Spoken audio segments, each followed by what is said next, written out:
Hello everyone, আসসালামু আলাইকুম। আমি Aziz. Welcome to my MCQ class সলিউশনের সুপ্রিয় শিক্ষার্থীবৃন্দ। আমি গত ভিডিওতে বাংলা প্রথম পত্র চূড়ান্ত ফাইনাল প্রস্তুতি দিয়েছিলাম। তো সেই আলোকে আমি আজকে বাংলা দ্বিতীয় পত্র ব্যাকরণ ও নির্মিতির একটি চূড়ান্ত ফাইনাল প্রস্তুতি দিতে যাচ্ছি এবং সে অনুযায়ী প্রশ্নের ক্যাটাগরি কেমন হবে, প্রশ্নের ধরন কি হবে, এই বিস্তারিত আজকে আলোচনা করব আজকের ক্লাসে। তো আসুন আজকের ক্লাসটি শুরু করা যাক। সুপ্রিয় শিক্ষার্থীবৃন্দ, 26 জুন 2025 এইচএসসি সুপ্রিয় পরীক্ষার্থীবৃন্দ, বিষয় বাংলা দ্বিতীয় পত্র, বাংলা ব্যাকরণ ও নির্মিতি। প্রশ্নের ক্যাটাগরি কেমন হবে? সময় 3 ঘন্টা, পূর্ণমান 100। সুপ্রিয় পরীক্ষার্থীবৃন্দ, তোমরা যারা বাংলা দ্বিতীয় পত্র পরীক্ষা দিবা তাদের সময় থাকবে 3 ঘন্টা এবং পূর্ণমান 100 নম্বরের পরীক্ষা হবে। তো আসুন, প্রশ্নে থাকবে 1 থেকে 12টি প্রশ্ন। প্রতিটি প্রশ্নের যেখানে থাকবে 1 থেকে 6 পর্যন্ত, প্রতিটি প্রশ্নের নম্বর 5। মোট 6টি প্রশ্নের উত্তর 5 6 30 নম্বর। আর 7 থেকে 11 পর্যন্ত, যেখানে প্রতিটি প্রশ্নের নাম্বার থাকবে 10 করে, মোট 50 নম্বর। এবং সবশেষে 12 নং প্রশ্নের উত্তরে নাম্বার থাকবে 20 নম্বর। সেখানে থাকবে একটি প্রবন্ধ রচনা, একটি রচনা লেখো, মোট 20 নাম্বার। এখানে সর্বমোট 30 number, 50 number, 20 number, total 100 number. তো আসুন, প্রশ্নের যেখানে থাকবে 1 থেকে 6 পর্যন্ত, প্রতিটি প্রশ্নের নাম্বার 5। তো সে প্রশ্নগুলো কি রকম হবে? 1 নম্বরে কতে থাকবে বাংলা স্বরীয় ধ্বনির উচ্চারণে যে কোনো 5টি নিয়ম লেখো, অথবা খতে থাকবে যে কোনো 5টি শব্দের উচ্চারণ লেখো। তো প্রিয় শিক্ষার্থীবৃন্দ, তোমাদের কাছে যেটা সহজ হবে সেটা পরীক্ষা হলে খাতায় লিখবে। 2 নম্বর থাকবে, ক নম্বরে একটি থাকবে 2 এর অথবা খতে থাকবে যে কোনো 5টি শব্দের বানান শুদ্ধ করে লেখো, যে কোনো 5টি শব্দের বানান শুদ্ধ। তো তোমাদের প্রশ্নে অশুদ্ধ বানান থাকবে, এগুলো শুদ্ধ করে লিখতে হবে, যে কোনো 5টি। 5 নাম্বার। তো 3 নম্বর থাকবে, কতে থাকবে আবেগ শব্দ কাকে বলে বুঝিয়ে দাও, আবেগ শব্দ কাকে বলে বুঝিয়ে দাও। অথবা কতে থাকতে পারে অনুচ্ছেদ থেকে যে কোনো 5টি বিশেষণ পদ, অনুচ্ছেদ থেকে 5টি বিশেষণ পদ চিহ্নিত করো। একটি প্যাসেজ থাকবে, ওখান থেকে বিশেষণ পদ চিহ্নিত করতে হবে।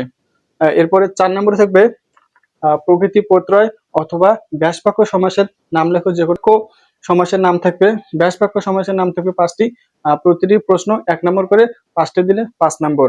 তো এরপরে 5 নম্বর কতে থাকবে বাক্য কাকে বলে, বাক্য কত প্রকার ও কি কি, উদাহরণ সহ লেখো। অথবা খতে থাকবে বাক্যান্তর করো, যে কোনো 5টি। তোমাদের 5টি বাক্য থাকবে, এখানে বাক্যান্তর করতে হবে। এরপরে 6 নম্বর নিচের অনুচ্ছেদটি শুদ্ধ করে লেখো, নিচের অনুচ্ছেদটি শুদ্ধ করে লেখো, অথবা যে কোনো 5টি বাক্য শুদ্ধ করে লিখতে হবে। তো এরপর সুপ্রিয় শিক্ষার্থীবৃন্দু, এরপরে থাকতেছে 7 নম্বরে কতে থাকবে পারিভাষিক শব্দ লেখো 10টি। পারিভাষিক শব্দ তোমাদের প্রশ্নে 10টি ইংরেজি শব্দ থাকবে, এই ইংরেজি শব্দ পারিভাষিক শব্দে রূপান্তর করতে হবে। এখানে 10 নাম্বার, এখানে 5 নাম্বার। এই 7 থেকে 11 নং প্রশ্নের উত্তরগুলো প্রতিটি প্রশ্নের মান 10 করে। অথবা খতে থাকতে পারে নিচের অনুচ্ছেদটি বাংলায় অনুবাদ করো, একটি অনুচ্ছেদ থাকবে নিচে, সেটা অনুচ্ছেদটি বাংলায় রূপান্তর করতে হবে। অর্থাৎ ইংলিশ থাকবে, ইংলিশটাকে বাংলায় লিখতে হবে, ট্রান্সলেশন। 8 নম্বর থাকতেছে কতে একটি দিনলিপি রচনা করো অথবা একটি ভাষণ তৈরি করো। তো একটি দিনলিপি রচনা করো অথবা একটি ভাষণ তৈরি করো। প্রিয় শিক্ষার্থীবৃন্দ, তোমাদের কাছে যেটা সহজ হবে সেটা পরীক্ষা। কিন্তু এরপর 9 নম্বরে কতে থাকবে শিক্ষা প্রতিষ্ঠানে চাকরির আবেদনপত্র লেখো, অথবা একটি ইমেল প্রেরণ করো। শিক্ষা প্রতিষ্ঠানের জন্য একটি চাকরির আবেদনপত্র লিখতে হবে, এখানে 10 নম্বর। তো এরপর 10 নম্বরে থাকবে, এরপর 10 নম্বর একটি সারমর্ম লেখো, একটি সারমর্ম লেখো, অথবা খতে থাকবে একটি ভাব সম্প্রসারণ লেখো, একটি ভাব সম্প্রসারণ লেখো। এখানে 10 নম্বর থাকবে, এখানে 10 নম্বর। এরপর 11 নম্বর থাকবে কতে সংলাপ রচনা করো, অতএব 2 বন্ধুর মধ্যে একটি সংলাপ রচনা করো। এরপরে খতে থাকবে ক্ষুদে গল্প, অর্থাৎ এসএমএস এর পুনরূপ হচ্ছে শর্ট মেসেজ সার্ভিস, অর্থাৎ তাহলে এখানে কি ক্ষুদে গল্প রচনা করতে হবে। তো সুপ্রিয় শিক্ষার্থীবৃন্দ, এরপর সবশেষে 12 নম্বর প্রশ্ন উত্তর থাকবে 20 নম্বর। সে 12 নম্বর প্রশ্নে একটি প্রবন্ধ লিখতে হবে। এখানে 12 নম্বর, যে কোনো একটি বিষয়ে প্রবন্ধ রচনা করো, যে কোনো একটি বিষয়ে প্রবন্ধ রচনা করো। তো এখানে আমি 5টি প্রবন্ধ সিলেক্ট করেছি, এখানে 5টি মোস্ট ইম্পর্টেন্ট।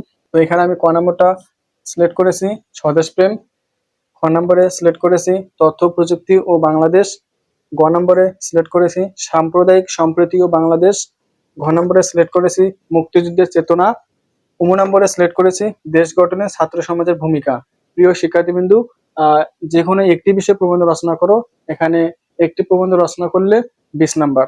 তো প্রিয় শিক্ষার্থীবৃন্দু, এই মিলে তোমাদের বাংলা দ্বিতীয় পত্র সময় 3 ঘন্টা, পূর্ণমান 100 নম্বরের পরীক্ষা হবে। তো আমি যে প্রশ্নের ক্যাটাগরি কেমন হবে এই বিষয়ে তোমাদেরকে সম্পর্কে বেসিক ধারণা দিলাম। তো শিক্ষার্থীবৃন্দু, তোমরা ভালোভাবে পড়াশোনা করো, পরীক্ষা হলে গিয়ে ভালো কিছু করো। আমার ভিডিও ভালো লাগলে লাইক, কমেন্ট ও শেয়ারের মাধ্যমে ছড়িয়ে দিবেন, যাতে এইচএসসি সুপ্রিয় শিক্ষার্থীবৃন্দু সে ভিডিওটি দেখতে পারে। আসসালামু আলাইকুম।